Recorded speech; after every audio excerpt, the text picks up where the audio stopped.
So Bob emails, what do you say? Well, yeah, but before we get to the emails, What? I was on the train down to the airport last week, and this guy's about to get off, and he walks up to me, and he's like, "Are you Dr. Bob?" And I'm like, "Well, I don't know about the doctor part, but I'm Bob." He's like, "I listened to this podcast, Psychology in Seattle, and I hear you on there." And anyways, I got recognized in public. They recognize, like, your face? Yeah. Because sometimes people will recognize the voice. Right. Because they'll hear you talking or something. I don't know. As far as I know, he recognized my face. Because you're not in many videos or anything. No, there's a picture of me on the website. Yeah. So whatever, and I had less gray hair then, but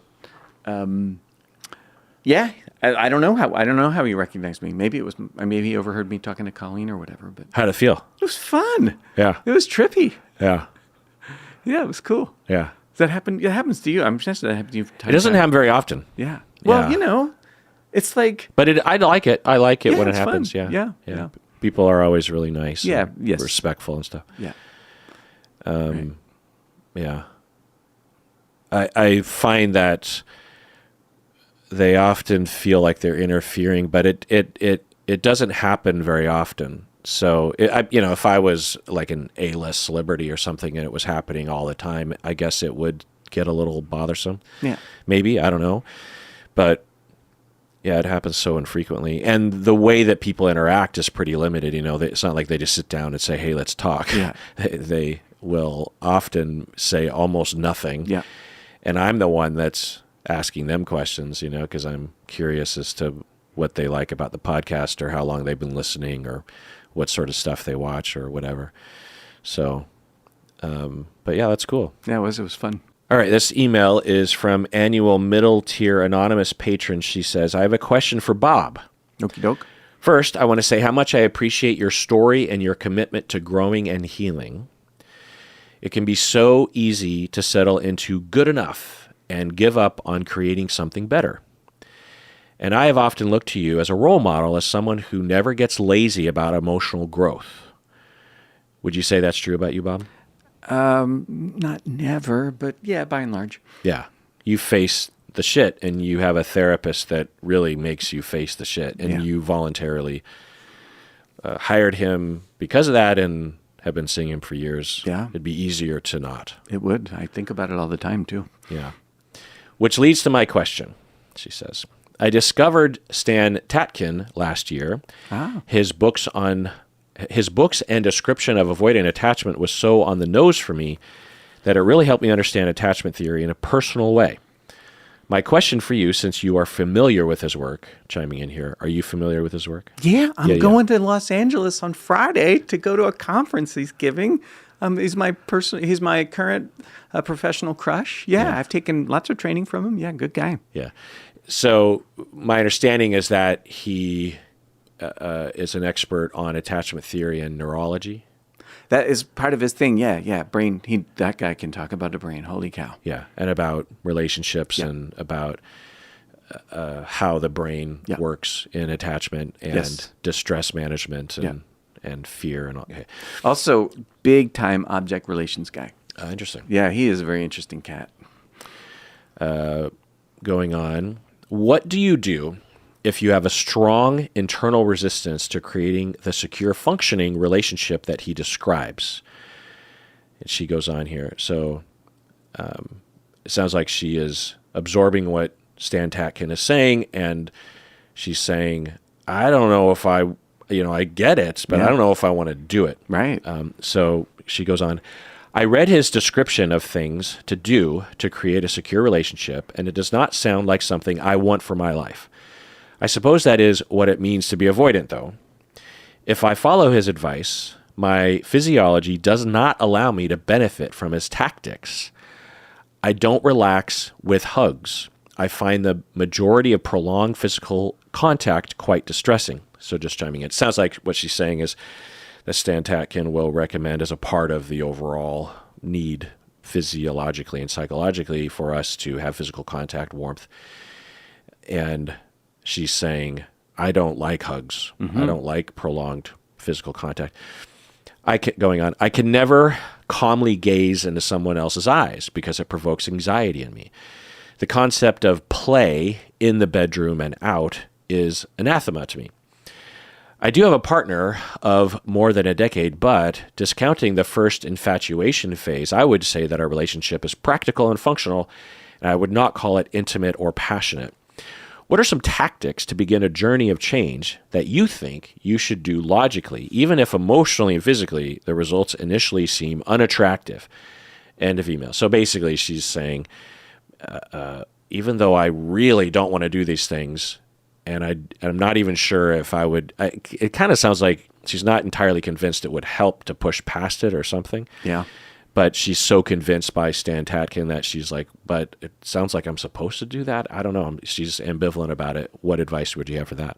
I'd say, why do you think you have to? If you're satisfied with how things are, then like if it ain't broke, don't fix it, right? If what's going on for you is good or good enough, great. Then you don't need to do anything. I think that's fantastic. Yeah. What I really think is there is no one right way to be in a relationship. There's no one right formula to have for a relationship. The relationship is there as a resource as you want it to be. So if it's what you want, great. If there's elements of it that you don't want or want something different or more, then that's where to go for. And your body will tell you, yeah, if you want more of this, more sex or more some kind of sex or more, whatever. I mean, playfulness is not the right thing to do. It works probably for a lot of people, but it doesn't work for everybody. Yeah. So if you're satisfied, don't change a thing. Fuck it. It's not important. Yeah. I would piggyback on that by saying it sounds to me, anonymous, and what was it? Anonymous middle tier patron, that your avoidant nature or your fearful, disorganized attachment nature might be as a defense to establish and maintain the status quo is to focus on the most extreme advice, so to speak, that Stan Tatkin provides. Oh, that's fantastic. Because you're focusing on the hugs and the eye contact and the play in the bedroom. And yeah, that's pretty advanced stuff. Yeah. And there's so many things you can do short of that would be pretty significant and also very healing and helpful. Oh, I just love this response. That's fantastic. Well, why do you love it? Because what you're doing is you're suggesting that what they're writing in is their defense is actually talking directly. Right. And scaring the shit out of them. Whatever. It's fascinating. Yeah. Yeah. So, like eye contact, that would be good, but staring into someone else's eyes, that causes anxiety for anyone. Yeah, it's just a lot. Babies have to downregulate by looking away, and they get fucked over by parents that won't let them. So just because gazing into somebody's eyes could be a resource for helping your body soothe and calm doesn't mean it's a good thing. Babies look away. Babies. Right. Normal babies look away. Yeah. All right, let's take a break. Yeah. All right, back from the break, another email from YouTube member and annual long-term patron Rebecca from Philly. Wow, what's going on, man? Yeah, they say, "Hi, Dr. Kirk and Bob. I was listening to the Patron episode titled Bob's Attachment from 2022, and I had a question for Bob. You mentioned that needing therapy makes you feel sad. I'm curious what thoughts come to mind when you think about needing therapy. What about needing therapy makes you feel sad? Initially, it made me think of how I often hear shame about needing therapy, but it didn't sound like that's what you're talking about. It sounded like maybe you were talking about how what happened in your life combined with having to get comfortable with getting help outside of yourself has been hard to accept on some level, but maybe I'm off. I'd like to hear more about what's going on with you internally when expressing that thought that needing therapy makes you feel sad. Love you both." Is that weird to say? I hope not. Not Rebecca, at all. End of email. Yeah, Rebecca, that's super weird and creepy that you say you love us both. Just joking. I think it's nice. We love you. We love you too. Bob, why does it make you feel sad to need therapy? Well, I suppose it isn't the needing therapy that really makes me sad. It's the pain that is inside that is there. That let's see, how am I saying this? I don't mind needing therapy. That's fine. What I'm sad about is the pain that already lives inside me that made it necessary. And having suffered for, years with, all the shit I had to go through. So that's what makes me sad. But I'm not sad to go to the doctor to get, help. I'm sad because, I cut my hand. I mean, that's not a great metaphor, but... Well, no, the metaphor would be you'd be sad if your friend punched you in the face, which made you have to go to the doctor. Right. That's yeah. Yeah. Yeah. Yeah. All right. Next email. Long-term and annual anonymous patron from California. She says, at the end of the recent Bobcast, you mentioned getting to the end of your Google Doc for Bob. So I thought I would ask a quick, silly question. I was plagued with hiccups during my chaotic childhood. When I moved out at 18, they tapered off and stopped. Inspired by listening to Psychology in Seattle, I started therapy a couple of years ago. For the first 6 months, the hiccups came back with a vengeance. My question is, do these sorts of psychological echoes happen often for people starting therapy? End of email. Bob, what do you think? I don't think it's common, but I don't know. What I thought was conversion disorder. Yep. But I don't really know. Yeah, that's what it is. Yeah, okay. It's well understood. Goes back a long time. Very common. Yeah. We can't know, but the strong possibility, given what you've seen, is that the hiccups were a manifestation of the stress you had in childhood, either because it was your body's way of trying to alert yourself and others that you weren't doing okay, but it could also just be cortisol levels resulting in something that triggers a cascade of physiological responses that eventually lead to like indigestion, which lead to hiccups or something. It's just hard to know how the body works in that way. Also, our neurochemicals that are in our brain are also in our gut, the gut-brain system. Right. And it could throw something off there. Yeah. Who knows? And then, of course, as you left the house and were no longer experiencing that trauma on a daily basis, your body regulated. And then when you entered therapy, you, at the very least, were touching on the emotions that were involved in childhood, if not flat out talking about what happened when you were a child. And that stress came back. Also, it's a regression to some extent. Your body is going back to that mode. There's our inner child comes out, and the coping mechanisms and the expressions, including the hiccups, would come to the forefront. What's great is that in your email, the longer email, you were saying that it was just a temporary period. So in a way, it's a pretty strong indicator that you were doing what you're supposed to be doing and healing. Right on. But did you have a question about conversions? Yeah. Is it common anymore? Well, it depends on what we mean by, you say conversion disorder, which is in the DSM, but conversions as a broader topic are very common. Yeah. I would venture to say we all have some conversions, some somatic manifestations. And sometimes, there's some obvious ones like blindness or numbness or something. The glove anesthesia, you ever, like their hand goes numb. Yeah. And it doesn't follow the way the nerves work, but like I can't feel my left hand. Meaning that functionally there's nothing wrong with the nerves, but the person can't feel. Yeah. Right. That sort of thing. Yeah. Those are obvious examples of conversions, but somatic experiences as a result of psychological stress is universal, right? But you wouldn't call, we typically don't call like losing sleep a conversion, or indigestion a conversion, or diarrhea or headaches or fatigue or something. But they're all, in the psychoanalytic sense, somatic conversions. They're just not on the obvious and at the high level of intensity that would qualify for conversion disorder. The DSM just took a psychoanalytic term and tried to formalize it, and there's a pretty high bar that. But yeah, conversions are very normal. But we're all having them all the time, and yeah. Yeah, the conversions that are more obvious like this, were more common in the past. It's hard to know exactly, but anecdotally it seems That's that what way. I thought. Yeah. Because back then there were even fewer opportunities to talk about your emotions, and it was more socially acceptable, actually, to express stress through physical means like that.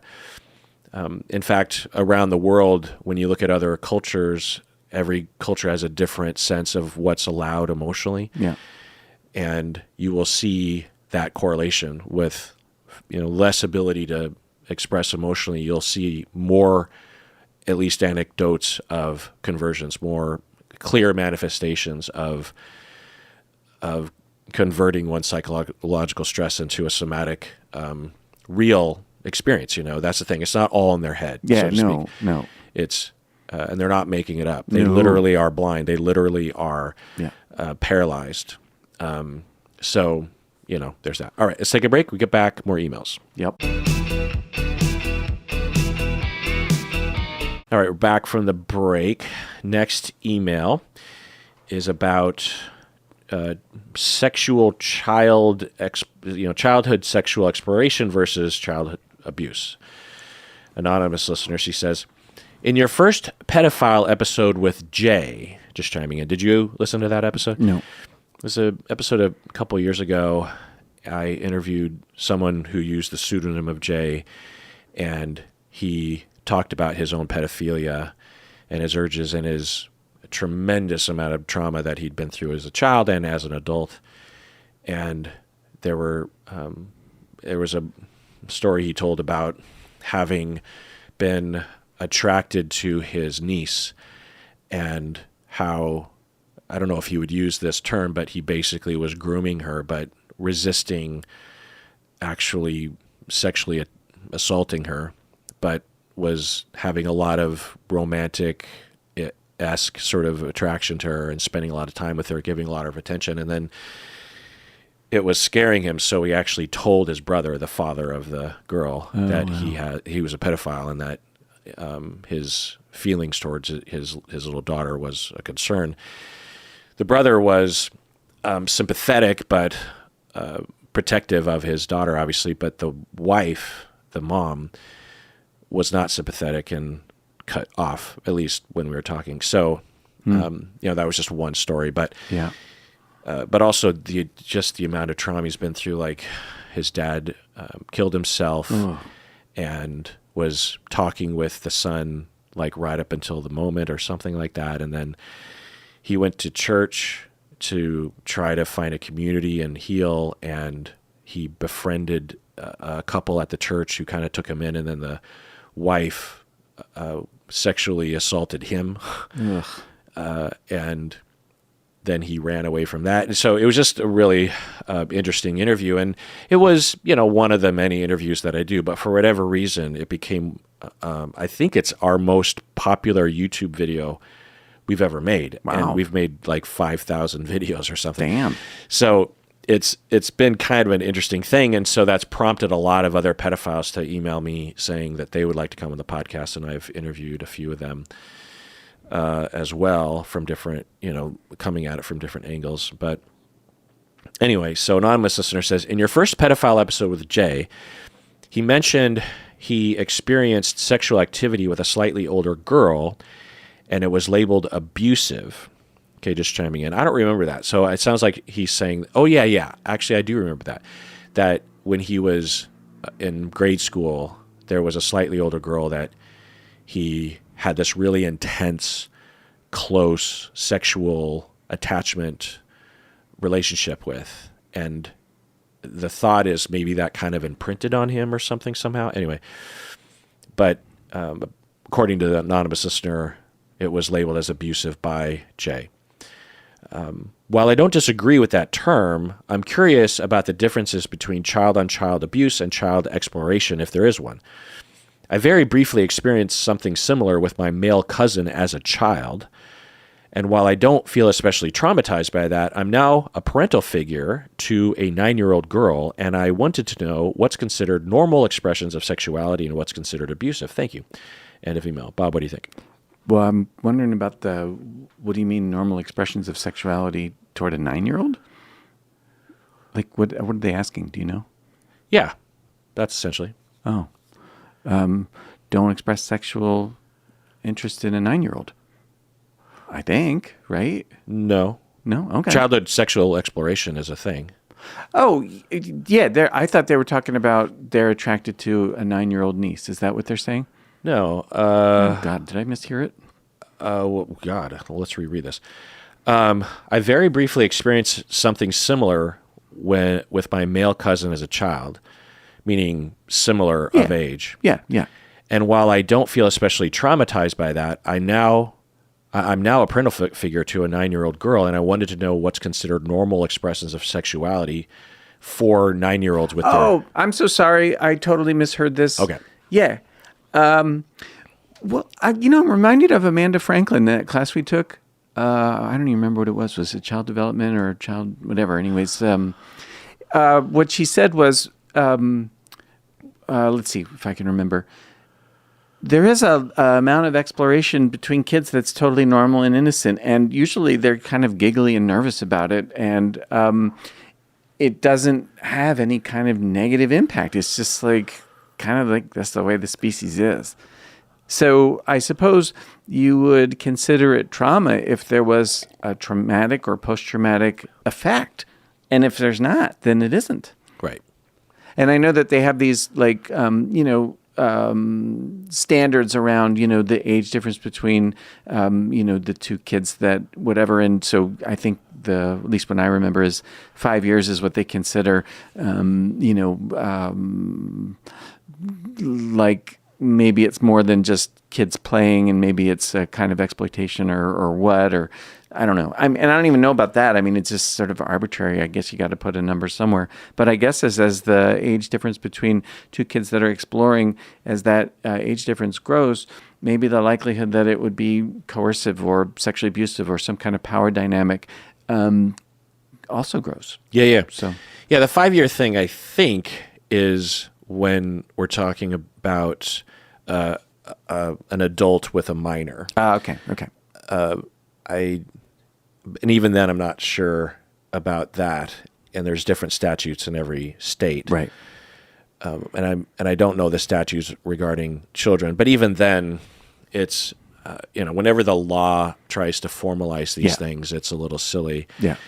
But not bad to try to have some guidelines around it. But anyway, yeah, all that is what I would say. It depends on harm and trauma, which usually depends on things like coercion, intimidation, and demands for secrecy, power differential, this sort of thing. Right. In society, we usually do focus on just age difference, but that's silly because you can actually be sexually abused by someone younger than you. Yeah. So, a 7-year-old can absolutely sexually abuse a 10-year-old. A 17-year-old can absolutely sexually abuse a 29-year-old. It can happen. Yeah.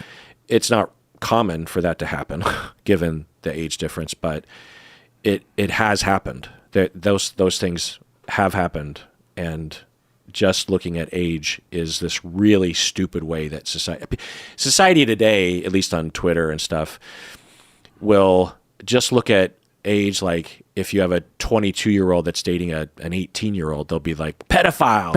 It's like, right. What? I mean, what the fuck? Now maybe, but it's so stupid. People are, I don't know. Anyway, yeah. But the problem is we don't want harm to happen to begin with. You know, we don't want to assess after the fact.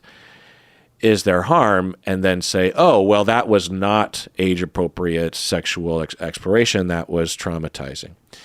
Because you can have two 9-year-olds who have a giggly experience, and it's, from the outside, if you saw it, so to speak, or knew the details, you would say, well, that sounds like normal, typical kind of stuff. Well, that can be abusive. That can be harmful. Also, you can have something that would likely produce trauma and harm, but it doesn't actually produce trauma and harm. It's not something we want to endorse because it would very much risk harm, but harm is an automatic from a scenario that you could lay out in a vignette. The other thing is the harm and the trauma the effects can be delayed, or can be unconscious, or children might not feel comfortable, or even adults looking back, they might not feel comfortable even disclosing that they were harmed. So it's such a hard thing to assess for. But I took some notes on this just to kind of formalize this. So when it comes to age-appropriate sexual exploration, the typical characteristics are that the children are of similar age, they are of similar developmental level, which is also important because just being, like a 10-year-old can have, although age-wise is much younger than a 15-year-old, if the 15-year-old suffers from a developmental disability, that 15-year-old might have the mindset of a 5-year-old or something, and so therefore a 10-year-old has that power and that ability to exploit and use. But there's also the difference in power regarding social power, wealth. Like if you are a wealthy family and you have a servant or something, and that servant has a child, and the master's child has power over the servant's child, that kind of thing. Also, another aspect typical to age-appropriate sexual exploration is that it tends to be, as you were saying, Bob, it's kind of brief, it's infrequent, it's spontaneous, driven by curiosity. It's not driven by a desire to exploit or to have sex or something. It's usually just, I wonder what yours look. I heard about penises today. What does your penis look like, or whatever, and then I'll show you yours if you show me mine. Now, that can be abusive, the common experience. So that's why it gets kind of weird. And this is why it's so important that we talk with kids in an age-appropriate way so that they can know that they can say no. Because children, when they're not given those tools and they're faced with a scenario like this, which isn't extremely common, but it's common enough, then they don't know what to do and they give in. Or something minorly bad happens and they don't tell anyone about it, and then it progresses. So in the same way that you can't protect your child from falling down, for example, what you want to do is do your best to prevent them from falling down, but also you want to teach them how to walk and how to detect when there's danger afoot. Like, hey, don't run down this rocky hill, so that when they are not with you, then they can, gauge that for themselves. It's the same thing here. Also, in age-appropriate sexual exploration, there's no coercion, there's no bribery, there's no intimidation, there's no threats, there's no force, there's no demanded secrecy, as I was talking about. Common experiences include things like, like I was saying, questions about one's private parts, about like, what is your thing? What does your pee-pee look like? That kind of stuff. Also, private stimulation, or even private self-stimulation. Also, essentially masturbation, but not like to orgasm, just kind of like rubbing, right? That can be very, very normal, even for babies, infants. But sometimes children, in an age-appropriate way, in a non-intimidating, non-coercive way, will do it together or something.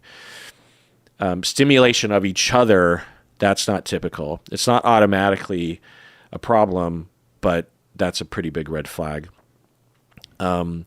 Also, another typical scenario would be playing house, and as a part of that, the kids will, in their way, say, okay, we're going to play house, and that means I'm going to come home from work, and we're going to go on our laptop and answer some emails, and then we're going to cook dinner, and then we're going to have, or whatever they think, we're going to have mommy and daddy time, and they just get into bed together, like a simulated bed, and they go, ooh, because they heard their parents having sex one time, and that's all, but they don't do any sort of insertion or any sort of rubbing or stimulation. It's just play, right?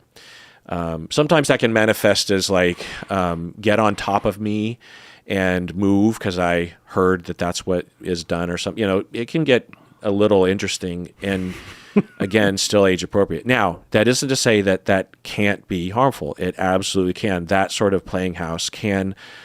So that's another point that I want to make, is that you can have, I think it's not hard for us to detect a situation in which harm is obviously happening, where you have a kid who is doing this with a lot of different kids, has been abused themselves or exposed to pornography or something, and has a mission, right? They're going over to their friend's house or their cousin's house, and it seems like they were planning on doing this thing, and they wanted to kind of groom, so to speak, their peer into going along with this sexual play.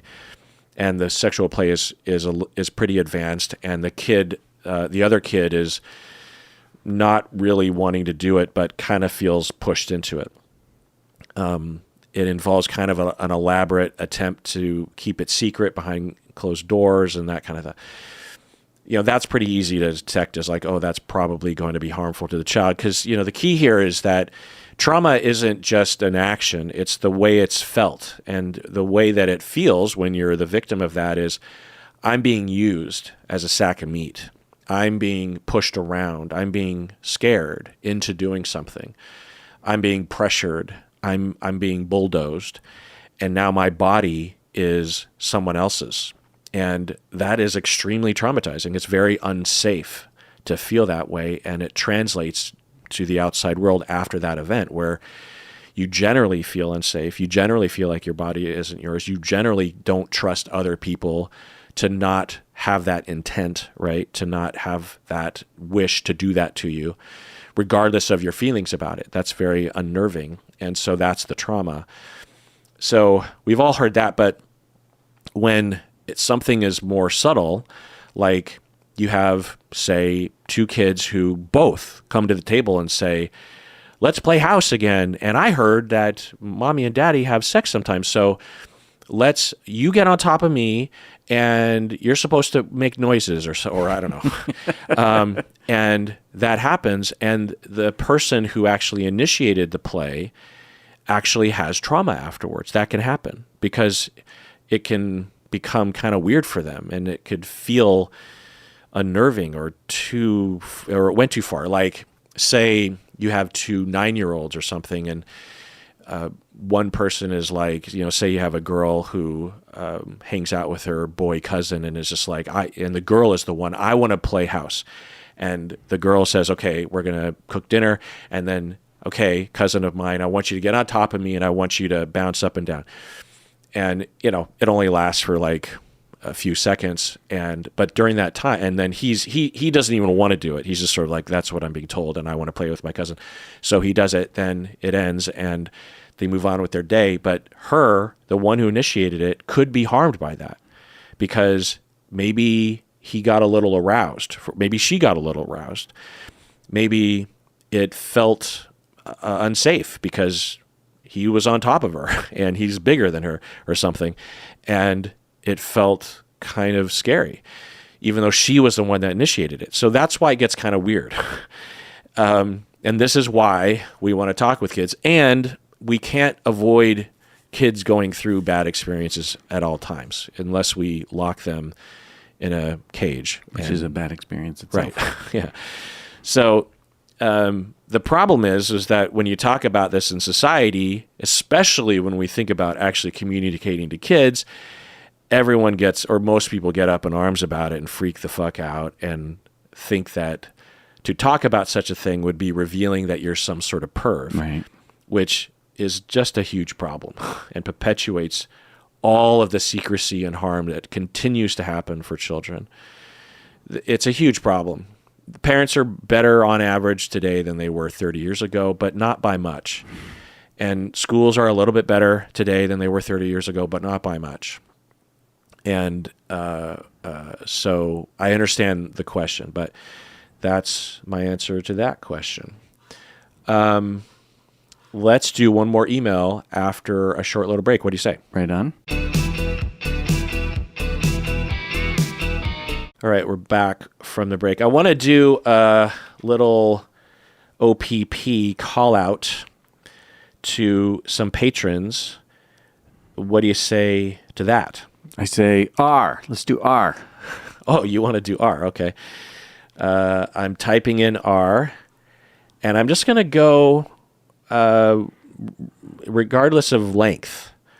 Oh, so right we on. have Rhea from Oakland, who has been a patron since 3 days ago.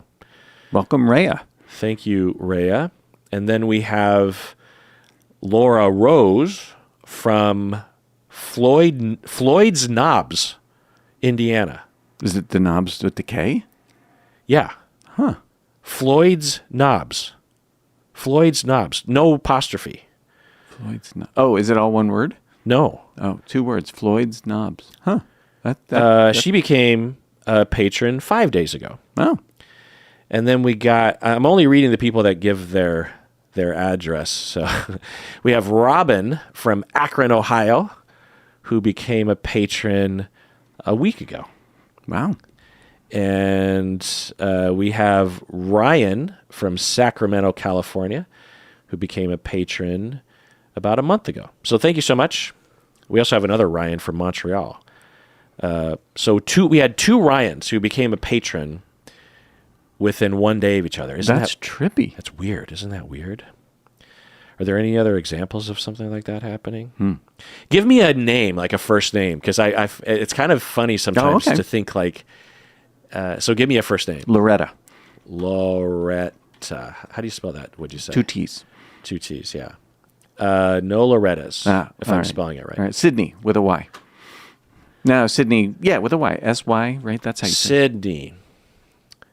There are 6 Sydneys. Right on. Isn't that funny? That's fantastic. Sydney from God knows where, and then we have Sydney from Overland Park, Kansas. And then we have another Sydney. So I'll say Sydney L, and then we have Sydney G from God knows where. Another Sydney from Seattle. Hey. It looks like she lives in West Seattle, or he or she. I don't know the gender. And then we have Cindy I, and then we have another Sydney from Reno, Nevada. Wow. Isn't that kind of interesting? That's cool. Just give me another name. Carl.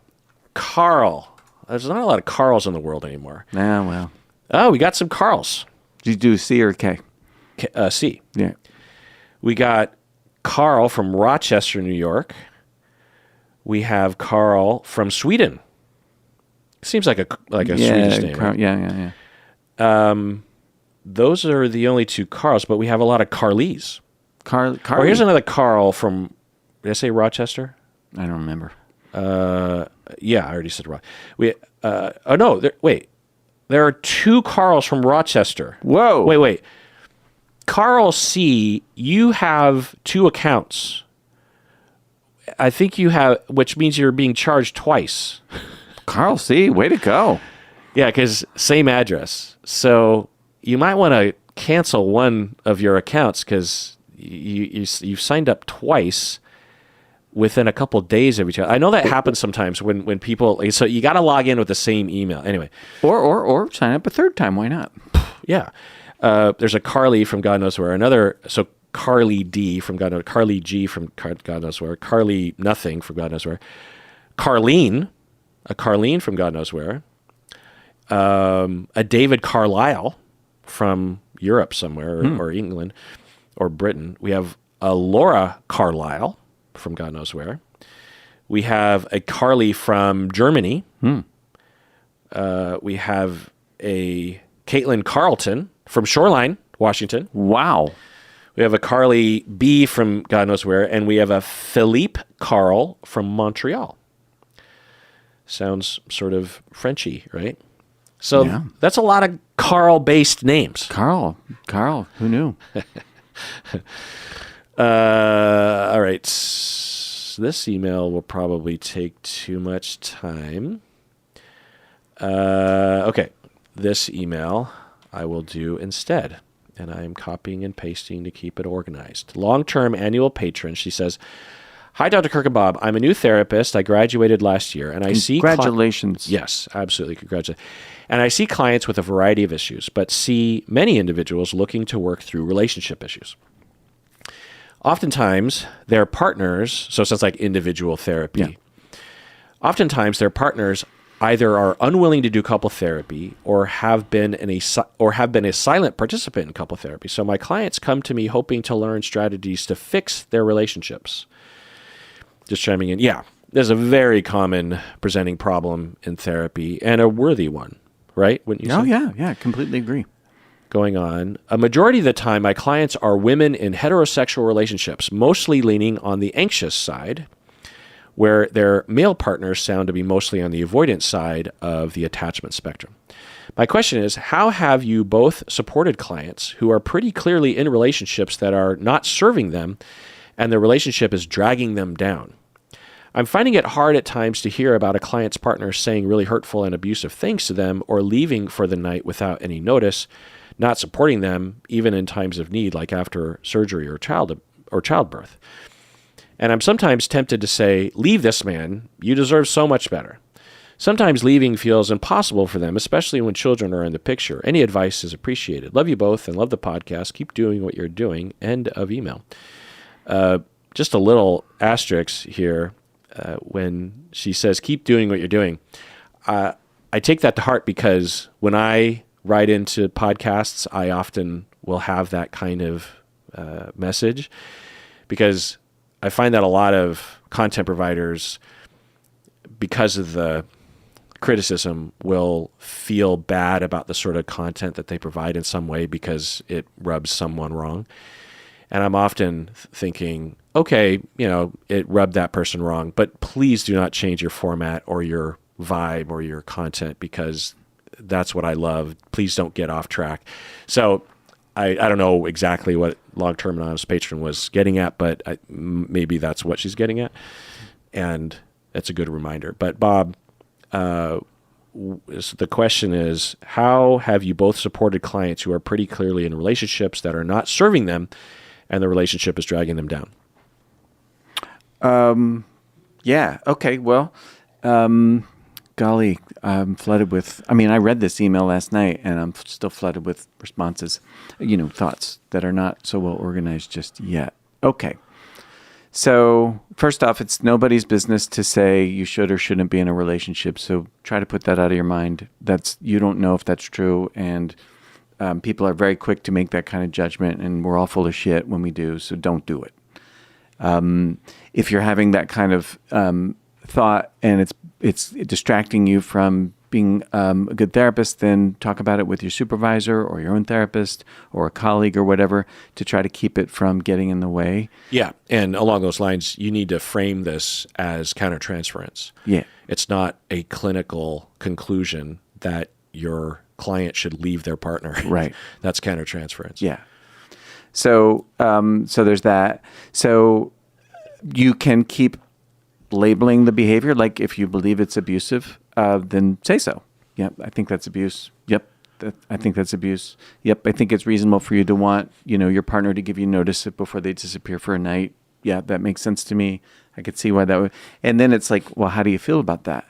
How do you feel? What's that like for you? And are you experiencing what you want to be experiencing in this relationship? Is it meeting your need? What need is it meeting? What is the purpose of the relationship? And how's that working? And it sounds like what you think is that because of kids, people are dependent on the relationship or the support of the partner in order to stay afloat or whatever. That's a real thing, Of course, that might be domestic violence, but it also is people become financially dependent on one another and they don't have a clear way out. It isn't for you to try to figure that out. How can therapy? I say this to my clients frequently, which is, what do you want to get out of this today? How can we be paying attention to you properly? Right. And they almost will never say, I would like you to pressure me to leave my partner. Yeah. Or I would like you to evaluate whether or not my marriage is viable. Right. Right. Yeah. So, right. Like I could do that. I don't even know what the fuck that means. So, and then one thing to keep in mind is if somebody does decide to leave and then, 2 weeks later that's not what they're doing, don't give them a hard time about it. If they're going to leave, that's a difficult thing to do, but people aren't bound to be, quote, consistent. So roll with whatever comes in the office. You should not well, you said 2 weeks ago you're going to leave, and now you're not doing it. Blah. No, don't do that. That's bullshit. Right. I learned that from you. I mean, not that, Yeah. In fact, that is universally what I have experienced. Clients will declare that they're going to leave. Yeah. And at best, so to speak, I don't want to say best, but the shortest amount of time between a declaration like that and an actual divorce is like 5 years. Yeah. So, with lots of ups and downs and changing of mind there. So,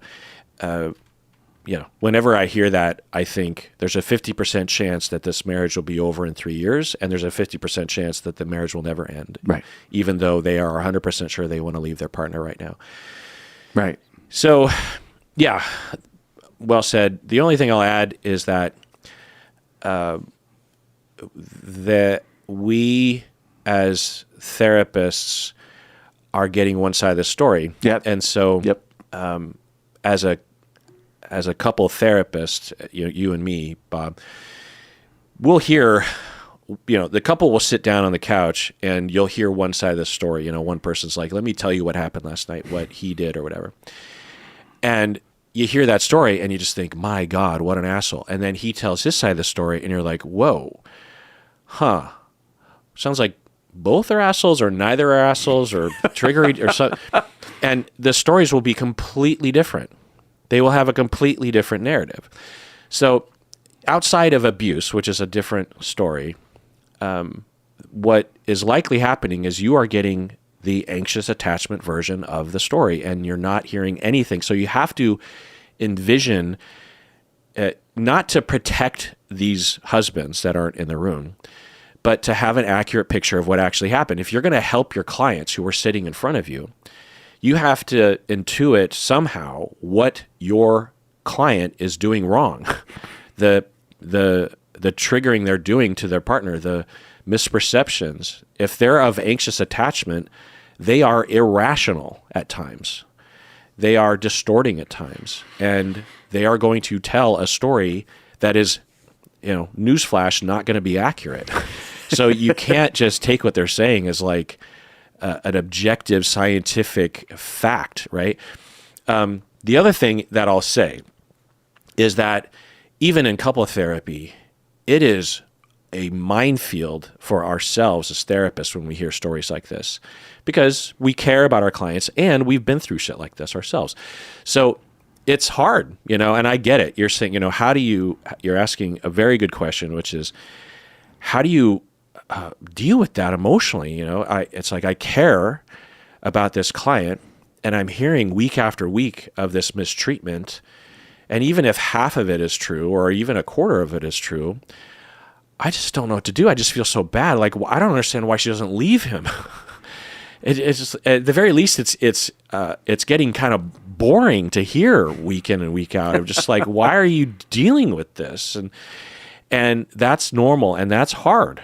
And that's the job of us to gain perspective, to return to compassion, to have a viable conceptualization of the other person, of the relationship, most importantly, that does not vilify one person or the other. Now, sometimes there are villains, but not usually.